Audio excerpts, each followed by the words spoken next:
From Esperance, I head towards Albany. The nights are getting a little cooler now, but my planning has proven successful, my merino wool clothing keeping the chill out.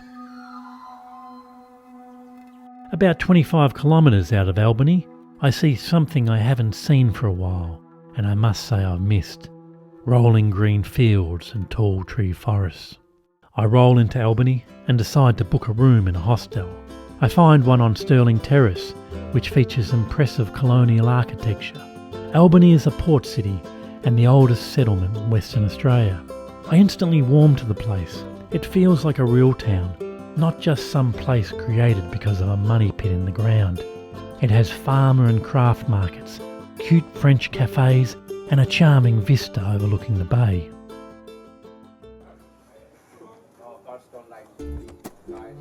I met an interesting crew at the hostel, a bunch of guys who all know each other. The philosopher Joe, Simon the Bavarian, Colin, the only other Aussie in the hostel, June the Korean prankster, and the enigmatic Kieran, who only briefly visits some nights and would always have his head in his computer.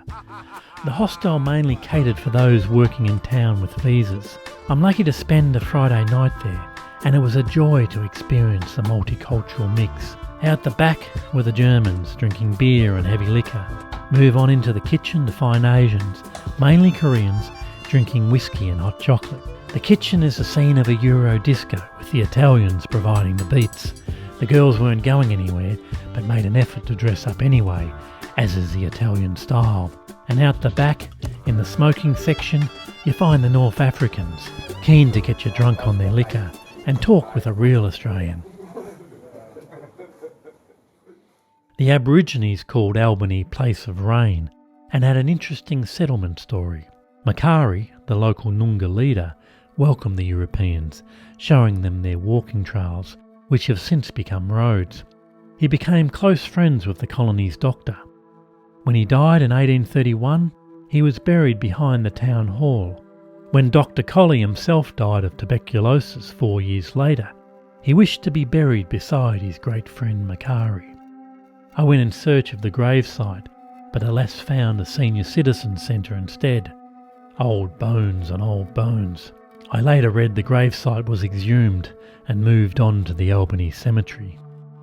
What a lost opportunity, a great story of two cultures coming together as one. No bloodshed, no problems. At least not until the question of who really owns the land was raised.